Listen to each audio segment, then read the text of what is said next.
everyone, and welcome to another episode of Respecting the Beer. I am your pseudo-host for the day, Allison McFleshman, and I am joined by the wonderful Bobby Fleshman, which I'm married to. Of whom? Where? With whom? I am When? anyway, and I'm supposed to come up with something punny. Because I am sitting in for the infamous Gary Arndt, who is, well, actually, we think that he is lost in space, and Artemis is on its way to go get him on the other side of the moon, because likely, in all honesty, it's the one place he hasn't traveled, so that's probably where he's going on his day off. He's on a launch here on the far side, just Very waving much so, right now. just waiting. Anyway, so he would typically introduce Dr. Bobby Fleshman as the Dr. Albert Einstein. Einstein. You just asked AI for that, didn't you? That screams AI. Anyway, and huge shout out to Decker, who has been on some of our episodes lately, and so he is not here either. He went to follow Gary to see what it was like on the other side of the moon. But that's cool, because we are... And that's happening in like 10 minutes in real time. Yeah, I know. It's so exciting. I'm watching the trajectory right now. You can hear the smile on my face. It's so fun. I am so we are so excited. Today we are going to be chatting with the Baron von Flavor of Epic. Von Baaron. Flavor von Baaron? Baron von Flavor? The Flavor Baron, as the we Flavor say. Baron. Yeah. The Hop Baron. The all things Baron of... that sounds horrible. It's Aaron. It's two A's. Aaron Reimers. That's the joke. Has been with the brewery for a long time. He's Bobby's right-hand man when it comes to, and Cooler, our other brewer. And so, Aaron, welcome to the show. Thank you for having me. Fresh off the science bit, we've been back there banging our heads on doing some stuff that maybe Aaron will tell us about now. Go There's team. lots Okay, of math. so tell us who you are, and I don't want to say who you are and why are you here. Like this incriminating, why are you here? You need a bright light if that's what you're going to ask True. me. There are 4 lights. So, tell us your McFleshman's story. My name is Aaron Reimers, and I have fallen in love and been ruined by McFleshman's for all other breweries. Bobby and I sat down and figured it out one day. I started showing up here as a customer about 6 months after they opened, and I never left. And finally, I got to start doing some stuff around here. Then finally, they started paying me. Did we? Well, I mean, Not there's enough. beer involved. So not enough. Then kind of got to know everybody and the way things got to work here by joining our pub club. And I was in that first batch of pub clubbers. But to say, you were the first person to reach not 100 visits, but 200 visits. 200 visits in a year. In a year, 300 unofficially. probably. It's close. We weren't good at keeping track back then. No. Or ever. We were only open 300 days-ish back then. I tried to make them all. Yeah. So you became a loyalist pretty quickly. Yeah. Oh, yes. It was hard not to with everything that was here. When I showed up, I was full-on hoppy, and this is where I think I kind of got ruined. I've gone to all malty. Yes. We kind of crossed paths there. I've gone back to the hoppy world lately. I have a 5 ounce of 547 to appease people every 3 months or so, and but no, I just was able to come in and start helping out and working in the beer garden, and then once there were other openings, I was able to transition into the back, and it has just been exciting ever since. Got to learn a ton of new things, and my favorite thing right now is working as the Flavor Baron, and if it doesn't taste like beer, I probably had something to do with it. And that is just the playing around with all of that, finding out what's that sweet spot, not too much, not too little. So before you started working in the back of house, you were a teacher before. I was a teacher and an artist, and I taught art at NWTC and a couple of the other schools. Did a lot of work with homeschool students, K through 12 initiatives, and some high schools doing all types of art. Sculpture is my favorite. Worked with some other companies to get bikes that were just going to go into the garbage, and was able to turn that into our hop trees in our beer garden. That's true. So if you've seen the hop trees, these are the bicycle remnant pieces that have the hops growing up them in the spring. through the summer and fall. Aaron made those. We were very proud of those. Hence the reason I asked. I love to recycle, love to use like found object parts to breathe new life into those. And Although, so you've taught at multiple levels with kids in middle school and high school and such. And it's also, we always talk about the back of house as kind of like herding cats. That's been used a lot. Do you find that your teaching skills and like problem solving skills of working with, adolescent children helps in the brewery at times? I don't know if I'm much older than them, but yes, some of it. I found the teacher voice does not actually help in anything, but that's fair. I need to teach y'all to get Bobby's attention voice. It normally involves a snap or two. Yeah. A little shiver by myself at the same time. Get in line. But it is chaotic because, like, I don't know. I think when reflecting on, like, I knew we were going to be interviewing you today and thinking about what your role is, you're kind of like the Swiss Army knife of things that have to be done in the brew. So on a given day, like, what are you doing? Well, I should say before he dives in, we added 8 lines. I've said this a few times on here, and those 8 lines are pretty much Aaron's lines. They're 8 lines, which means beer taps beer downstairs. taps to the tap CO2 room. taps. Yep. So now we have 28? A lot. We have like 53 if you count everything up that we do. Trailers and upstairs, downstairs, outdoor bar. But I'm not sure if the audience can hear the death stare that I'm giving you. Is this how many? Too many. It's the audience's fault. It's the people that come here to drink. They want not beer. So we added all this stuff, and that's where Aaron comes in. We got to keep at least 8 things on the line these days that aren't beer. Go ahead. Yes, it's your typical day. Or what do you do here? Actually, I was going to speak a little bit about the NA line of stuff at the moment. I never really thought about making anything that was NA, especially why would I make an NA at a brewery? But not to bring a downer, my grandpa did get lung cancer and passed away, but I took care of him for a while.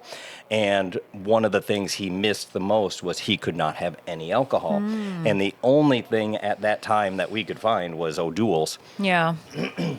Which he would rather actually have anything but O'Doul's at that point. Yes. So I've been kind of trying to make it a side mission to make a NA beer that a beer drinker could not tell. I'm working on it. I'm getting there, some early ones didn't turn out, but I think we're getting pretty close with the IPA one. And then just with that, being able to have a lot of good, tasty things that people can come in and have that aren't necessarily alcoholic. Yeah. Well, and also, so the gluten-free option as well. You've done a lot of work with our ciders. Yes. My wife is gluten-free, so that's one that, yes, love to do that. That's actually what I'm drinking right now is our cherry cider. But, yes, I love cider. Been playing around with that one, trying to get some other flavors, but everybody just loves the cherry. They're moving into a little bit of the blueberry. That one, by the way, I joked with Emmy, I asked her the other day if... Bobby's pointing to the cider. I'm pointing at that cider. I asked if our best beer is our cherry cider because it tends to be in the top 3 every time I check our numbers. It's so popular. I'm not mad with that. It's not disappearing. So one of my favorite things about Aaron is that when you first started coming here, you drank at the time. So this is our Dunkelweizen, and at the time it was named Brew House, I believe. This is because we did a collaboration with Habitat for Humanity, and we built a house. This was the house that beer built. So there's a bunch of breweries that got together, and we worked with Habitat, and we brewed this beer, and it was a Dunkelweizen. And you invested a lot in that beer. As in, like, I think in the end you bought an entire tank. We did the calculation one time. Yeah, pretty much, yes. Yes, that was... So, but I haven't seen you drink the Dunkelweizen. Well, one, it's not on right now. It's not on right now. But so as someone who's very devoted to a particular flavor, like I am drinking my Public House pint right now. Surprisingly, I haven't had MSB in a long time. Public House pint has kind of become a thing now, and I'm just so like, if I want a beer, that's what it's going to be. So tell me, like, what was it about the Dunkelweizen, and like, tell me how that affected your McF experience. That one, I've never even heard of one when I had it for the very first time, and the flavors on that one just blew me away. And then finding out that it was in the wheat beer family, and I was not, like, I was always when I thought of wheat beer, I only thought of Blue Moon.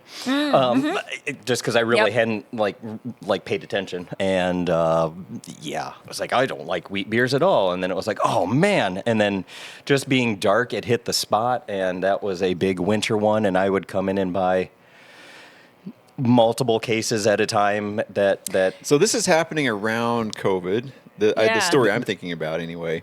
And we were hand canning this stuff, and we were putting those garage labels, those white garage labels. Didn't we give you a case that didn't even have any labels at all? Well, probably, but there was a time where we were running out of it, or I forget what it was, but there were 38 cases left, and Aaron bought all 38 cases. The only thing was we had to just keep them until he needed them. So we just had them in cold storage as he came in. They were his cases. I didn't want to run out. That's like 38 cases. But now that's 3 barrels of beer. That's not nothing. That's 2 times what the Czechs drink per capita. But at the time, you told me it was never going to be brewed again. That's why you bought them. And I was already like... Who says we don't do good marketing? I was ugly crying, and then he finally brewed it again. We had to change the name, but... Yeah. Oh, that's so funny. I think it was like the for me, it had banana notes, but it was the clove that came through for me. And just that combination. So when was the last time you had one? We actually did not do it this past winter, so winter before last. Wow. This is a great segue because a lot of the beers that we have taken over the big tanks. Mm-hmm. And the other beers Aaron gets to brew on the little tanks. So maybe you do a little one. So we've talked about doing a 1 barrel. He doesn't know this, but I wouldn't care what we brewed on the pilot so long as something's being made. So he can start to just say, hey, I just brewed that brew house. Well, when you do have one, I'd love, when I had MSB for the first time, or actually Public House Pint also, for the first time after at least a multi-month hiatus, it was like earth-shattering, to reconnect with those flavors, and then just to takes you back, or maybe not. She admitted this before she realized I changed the yeast on it. And stop it! But she it went from the dark note brew house. Yep. That was done. The fermentation took place when I liked it in a closed fermenter or conicals, and when it made the move to the open fermenter, those banana notes just came out. That's true. They're so aromatic; they leave almost instantly. No, the opposite. No. They stayed. They stayed. Oh, I'm but sorry. We lost. Wait, kind what's of the banana flavor? So adding the notes. Yeah. What's the isoamyl acetate. Okay. So but you add pressure and you can suppress that. Got and it. You can add pressure inside the fermenter. I thought those were volatile. Well. Never mind. But also, I think the knob that you're turning there is the amount of dissolved CO2 at the end of the day. It's not just the pressure; it's the amount of dissolved CO2, which there's less of in the open fermenter. So it's going to be creamier which too. A lot of people prize that. When you look at these Weizen beers, they express they're called phenolic positive yeast. They make these clove and banana flavors. And a lot of people prize the banana, a lot of people prize the clove, and then some people prize bubble gum. And so you try to find a balance, but the thing is you want to be repeatable. And we've been playing with the process over the years. It's a fun one to brew. Okay, so I'm going to jump ship of that discussion, and I'm going to jump to a question that I like to ask people who work for us. I'm scared. Is there a story when you're just like, what's your oh crap, whatever it was that happened? Any story that you'd like to share? Because Bobby and I have so many oh crap stories of I can't even believe this happened, or this is not embarrassing necessarily, but the oh crap, this is not gonna go well. Mistakes made, lessons learned. Not on the spot at all. No. It took me a minute though, because I was trying to think of because I've heard so many stories. I know. I'm trying to be overly cautious because I'm sitting there going especially in the beginning, because I we could all never make mistakes. replace It's cool. Patrick, but I kind of replaced Patrick. But there were some things that happened. Patrick Dowdy, right? Oh my God, Patrick Dowdy. Yeah. We love him. Rest in peace. No, I mean, he's still alive, but He's in Minnesota right now. He worked with us for several years.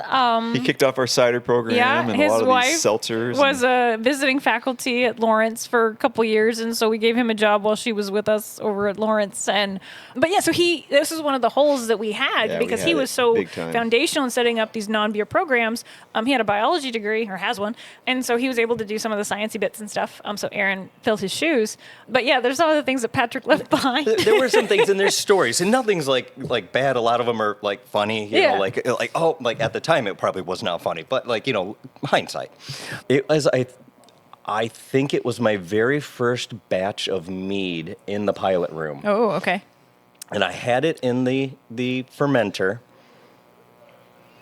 and I can't remember what we were going to be adding. And Bobby wanted me to bubble a little bit of CO2 through the bottom so that it would. That was a good one. Yeah, I remember that. So it bubble up a little bit through it, so that way it would kind of help mix it and keep things from just going right down to that bottom port. You can throw me under the bus here. Bobby does so many things. It's fine. And so I had the top off. I get everything hooked up, and I just crack it because I know, you want almost nothing coming in, but just a little bubble. And I barely cracked it, and I stood up and I looked down in it, and I saw the one bubble coming up. It hit the surface, and I was like, cool. And then all of a sudden, it just exploded and went full up in my face. Yeah. All over the place. You're covered in mead. I'm trying to shut the lid and keep everything as contained as possible. I was making 31 gallons or 31 to 35 gallons of mead, and I think after the explosion, and there's $500, $800 worth of honey in there too. Oh my God. Pretty sure we ended up with 20 gallons of remaining mead, and then the rest of it was all just me. I think I had to mop for 3 days straight. Oh, so sticky. So sticky, God. sticky. And that was one that Bobby was in the office around the corner, and I never said a thing. And then I came back after him coated and cleaned up, and he's just like, wait, something just happened?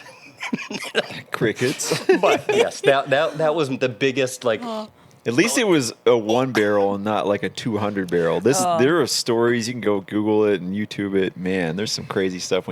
That's called nucleation. When you start driving it, it's a volcano. These oh crap moments, they're kind of fun to share. And I don't know, I think that if people who don't own a brewery are listening to this are like, oh, you must have all your shit together. No, we don't. I was just thinking how I always smell like beer. And some you came home the early, other night, middle, you or were late smelled stages. so hoppy. I don't know what you were brewing, but it Just was always covered. God, you smelled like hops. It's been a while since I've had a yeast explosion, a yeast explosion, as it were. Oh. That's a rite of passage. I think my best one of those was at ABF, Appleton Beer Factory. Beer Factory. Yep. I got me, Ben, the parts cart, and part way into the dining room with that one. Were people there? No, it was just Ben, but he was standing right behind me, so he got full face. I got full face. I'm pretty sure it was our 40 barrel of El Guapo that just boom. Oh. And when you're pulling the yeast, you're shaving the cone. We were shaving the cone. So shaving the cone means you're pulling the yeast from the bottom of the fermenter, and the only way to do that is use the butterfly valve, using that like a shovel. And you're moving the solids from the pipe. Oh my gosh, yeah. So it's like one layer at a time, and eventually it's going to be like no warning, and then it's all or nothing. Yep. Be and ready you for have it. reflexes like a cat. That was where it was. It was oh my all. Gosh. Okay, so working so closely with Bobby behind the scenes, what has Bobby done that you've got to if he wasn't here and you'd be like, Pretend I'm not Allison, let me tell you, you won't believe what he did. We're 2 minutes away from the farthest point from the Earth, by the way. Don't deflect it. Oh wait, they're gonna go find Gary. Oh yeah, Gary's over there watching this I'll out. be able to see it. He's not that perfect. No, Surely I'm he's just done trying to something. think. No, I mean, he's trying to arrange in hierarchy what's the worst thing he did. No, I think the only thing I really kind of notice it's the we start lots of stuff. It's the finishing. That's tell me about it.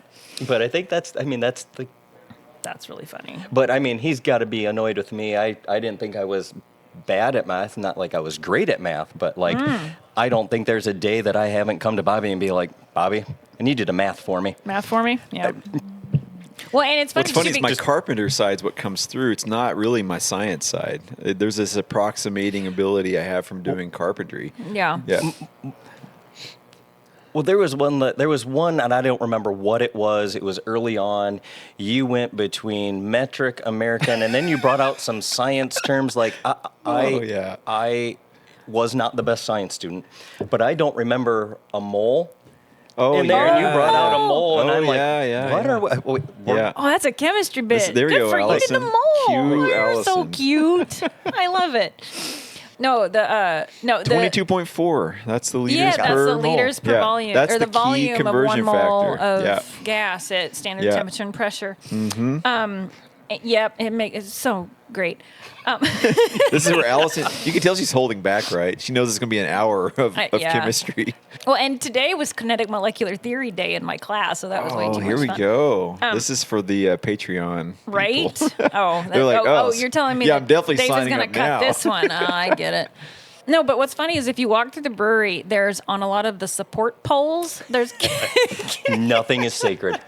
There is not a single item that is sacred. it has calculations written on it, Oh, but that's they're, true. they're Me and the generic. Sharpie. Bobby Yes. and a Sharpie. Oh, I'm surprised that wasn't the thing. Bobby and his Sharpie. if I would have thought about it, Because I know they were annoying me and my Sharpie. he would Sharpie on the top of a lot of the kegs we've got. And then you would have to try to get it off, and you're just like, can't you use like a dry erase marker? Like, come on. Like, And I'm the opposite when they use dry erase. I'm like, can you guys not use something more permanent? We haven't found the But Goldilocks. like on the tile, you've got the calculation Oh, for yeah. the salts written. You've Yeah. got there's conversions It's everywhere, but they're everywhere. everywhere arbitrarily. It seems. my favorite, I think, is the hot sauce recipe on the glycol container. Oh, Or the is that what glycol that is? tank. Yes, It's right yes. there. We Yep. got tired of looking for it. I said, screw it, I'm writing this down right where we work on this Oh my stuff. It's God. on the tank. The couple of years ago, 3 years ago, I think, Bobby handed me a piece of wood, drew on the end Oh, of it, yeah. and said, hey, Mile is coming, and we need these like right away. Can you make these for me? I'm like, yeah, sure, no problem. So he hands it to me. I get the materials together, and then I knocked that board off the bench that I was working on, and I pick it up, and then I noticed that he has almost the exact same picture on the other side of the wood that he must have drawn at a different time for somebody else that was slightly different than the one that I was working on. What's funny is I posted a version of that board on my own personal Facebook, and then This was Leibovitz. MJ Shady down at Wasn't it Leibovitz? no Or, no. is it not Leibovitz? The Oh my God, there's a tube chemical and pipe company. company south in Oshkosh. Yes.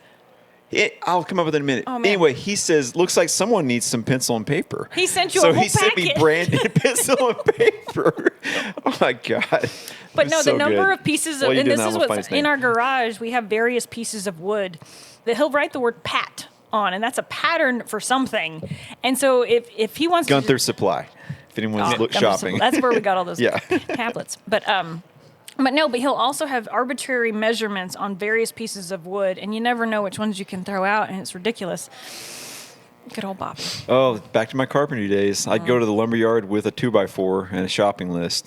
You still do that with Menards. I still do it, and I'm often known to have a pencil under my hat. That's from my carpentry days, like an old school wood pencil. Okay, so again, I'm going to change the subject from roasting. We should roast Bobby. Oh, that would be great.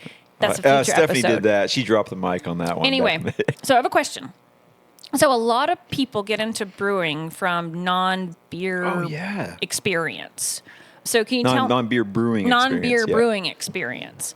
So you can, if you're someone out there who like wants to get into it, can you give advice of your own journey of like things that you thought this was really helpful, or I wish I would have done this or something?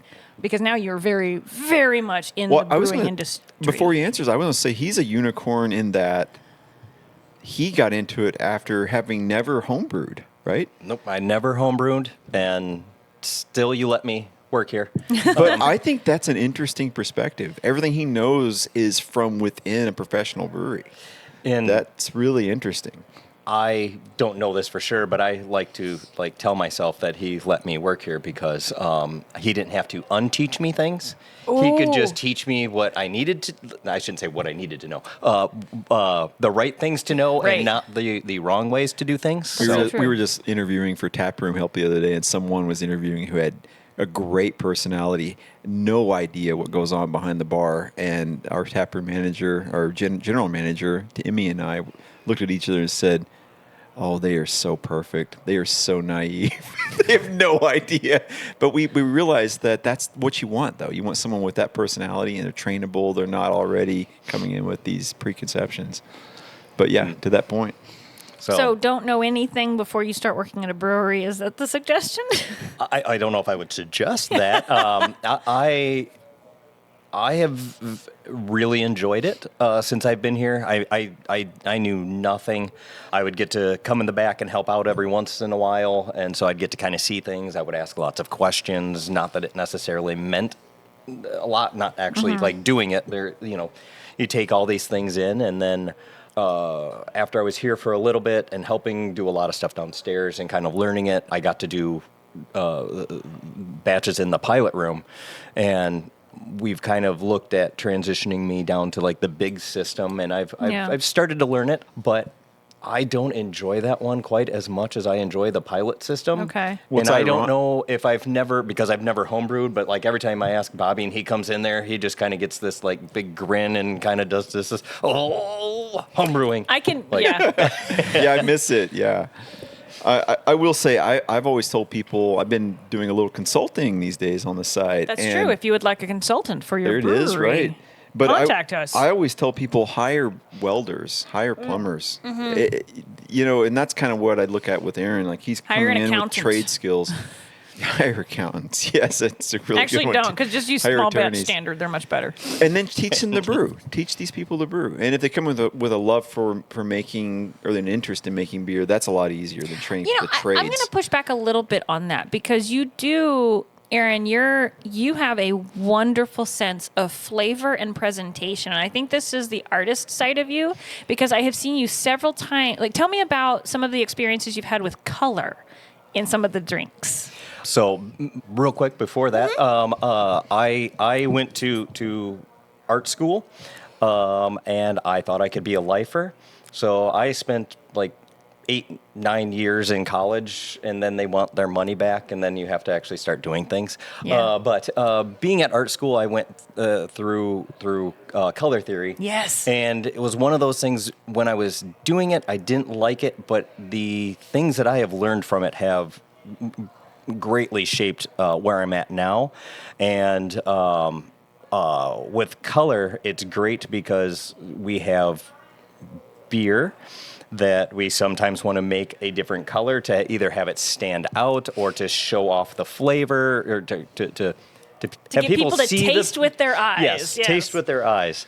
And that has been a lot of fun, finding ways to get those colors especially with trying to use organic products and natural products versus, just So you've made a coloring. purple beer, have you not? I did. I've actually done a few. The very first one Bobby let me make was for Mother's Day. Yes. It was our lavender cider, and it was purple. And there were so many people that came in and went, "What is that?" And then they would tell them that it was a cider, and that's not what I came in for, but I want one of those. So It's kind of like moving the dessert through the restaurant. And everyone wants to buy it. Yeah, order it. So how do you make purple? Butterfly pea flower. At a certain pH. And then your pH dictates which color you get. If it's a low pH, you get purple. If it's a high pH, you get blue. Well, that's like cabbage Yeah. and onion skins. Yeah, you can do some really fun dyes that way. Oh, here we go. This is the chemistry of I'm just art saying, coming through. it's fun. Well, and that's the cool thing. And so I've seen you set up these experiments to where you're like really trying to dial in the color. Okay, other crazy colors that you've done. My favorite was actually the fluorescent pink. It's so just.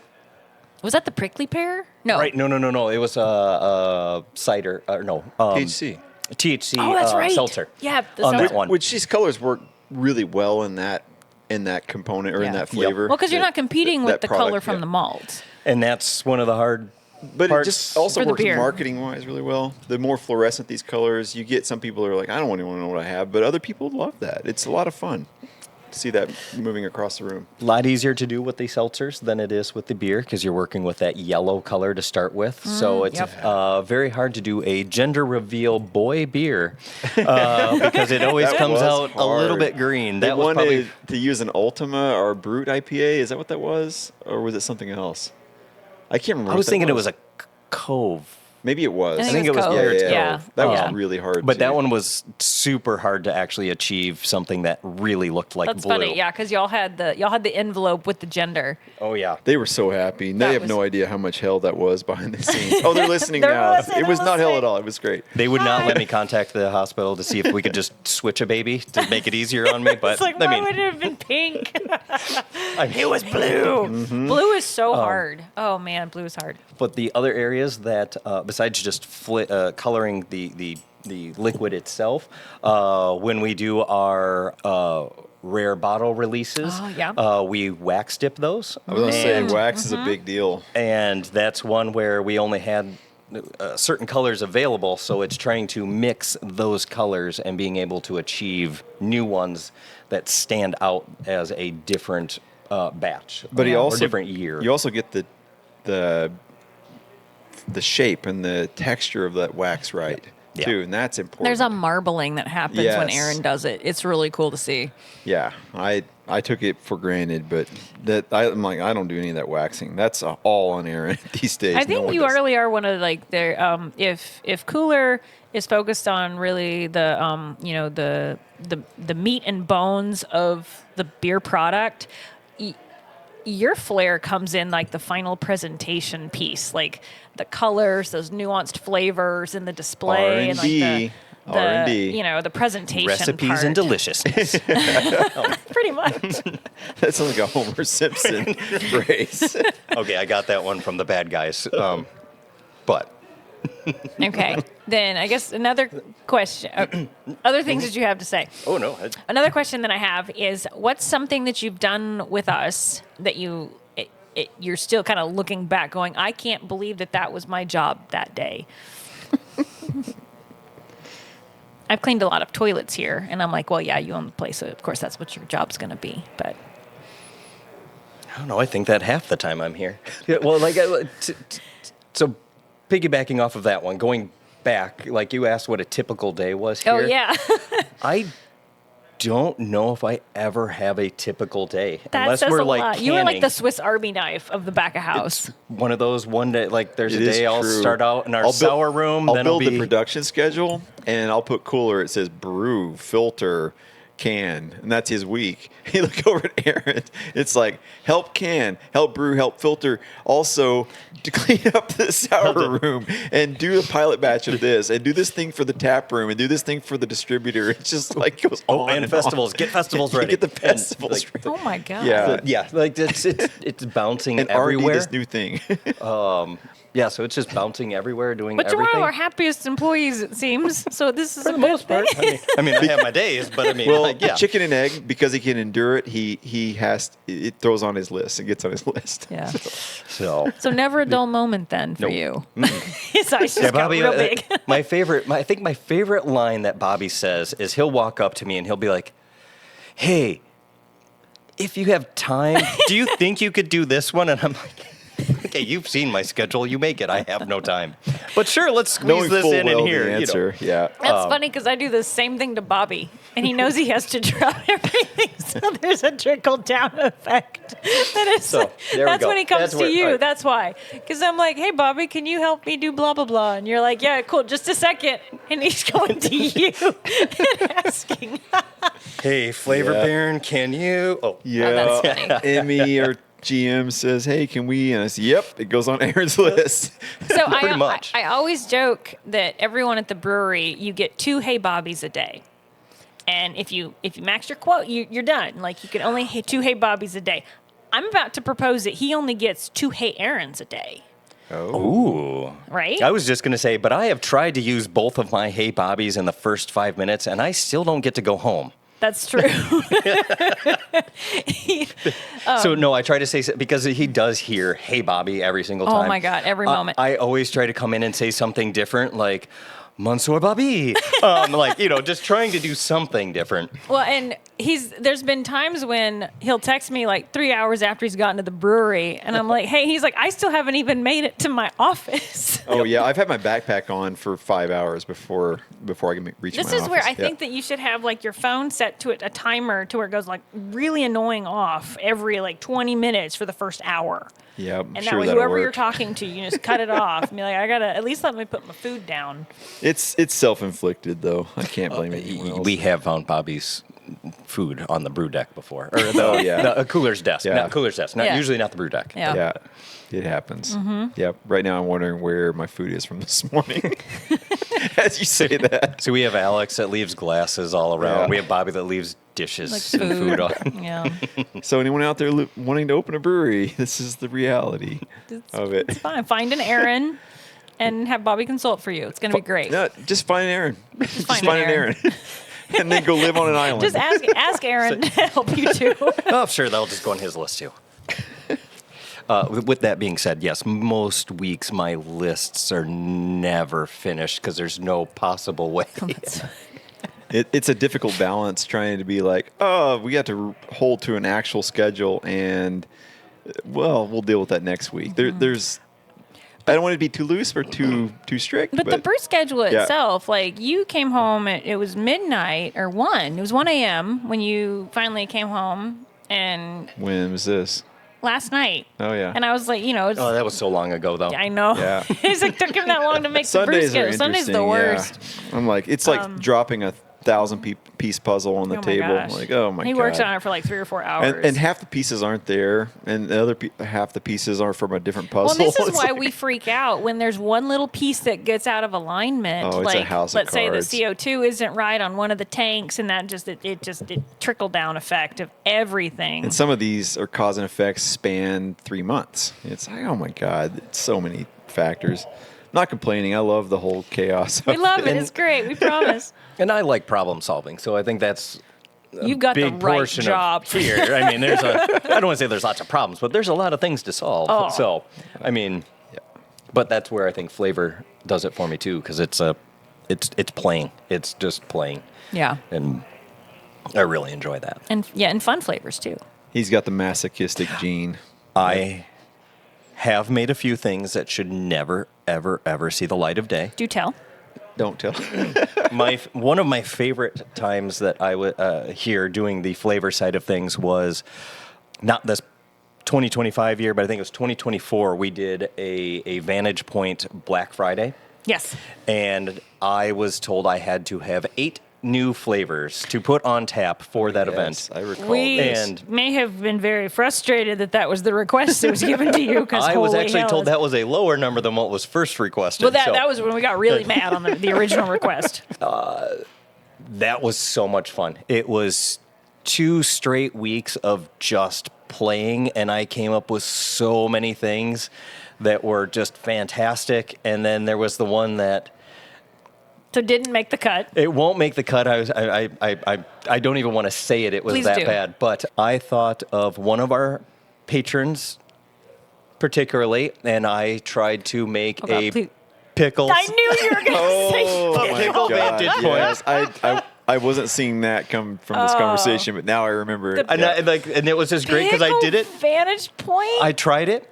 I will tell you, it was absolutely horrible. That's, Yeah. But I never told I know anybody. she loves pickles. That's but our that's so tribute gross to Dogfish in- Head, because that's what Dogfish Head. They do these crazy But things, and sometimes in- they land, and sometimes they don't.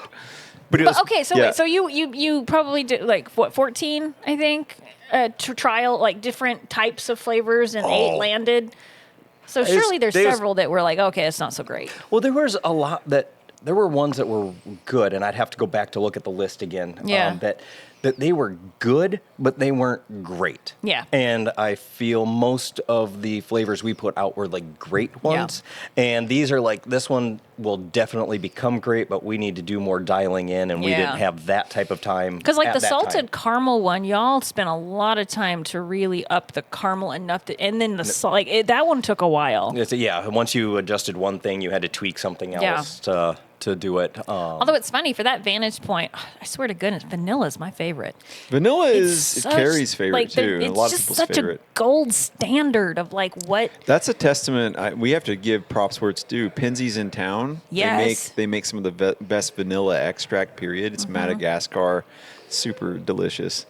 But we also combine that with vanilla beans. Yeah. Right, but that means that you're the one that's behind all the tinctures now that we've got, aren't you? Oh yeah, we're making our own extracts. Yeah. Yeah.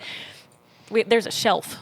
It's straight up Young Frankenstein. There's many shelves all over the place because it doesn't look as bad when they're spread out. But if it's all in one area, it's like hoarding, just having multiple rooms. But for is it stuff. like the formaldehyde where like the little animals are inside of it? Like no, but I have wanted to put one up there just to have one alien fetus head. for good measure. No, I was actually thinking about this one the other day about how far I have come here with this whole flavor side of things. And I remember in the very beginning getting to do some of this, and then Bobby's like, well, this is what we have for flavors. Figure out something with this. And there was like, we're not really going to get anything else right now. You're just getting what you've got. And then even in the beginning for the first bit, it was kind of like, we're doing these things. And then fast forward 2.5 years, and then it's like I tell Bobby I want something. I say, cool, it's on order. Like that one, like it never would have happened in the beginning, but now it's just like, what was the? Oh, there was one that I had asked him about. I can't think of what it was, and I'm like, I have no clue what I'm going to do with it, but I'm going to play with it. It's like cotton candy flavors. No, it wasn't that. That was that one too. Yeah. That was, but yeah, he. If I request things within reason, he gets me things. This episode is for all those people that think that we are stuck in the mud here. Yeah, that's true. Well, and definitely with Aaron behind the scenes, both to temper Bobby down from his crazy ambition, but also for Bobby to lean into Aaron's crazy ambition. I think the flavor in the end works really well. So we could talk for forever, but I'm going to end it now just because, within a minute of when we cross the... I know. Oh, is Artemis about to find Gary? Oh, yes, they probably are. Like I said, sunglasses, lawn chair, looking Gary. I hope he's doing okay. On the far side of the moon, no less. Anyway, okay. Well, Aaron, thank you. Go team. Definitely come swing by the brewery and see what Aaron's been concocting lately. Also, listen to this episode with Dark Side of the Moon playing backwards or whatever 7 times. That's part of the shtick. I'm just going to... No. Well, that's going to wrap up this episode of Respecting the Beer. The show is produced by David Kelso, without whom we could not have this podcast. The music is by Sarah Lynn Huss. Be sure to join the Facebook group to connect between episodes and support the show over on Patreon, where you can get uncut episodes, access to specially brewed beer, and more. Until next time, please remember to respect the beer.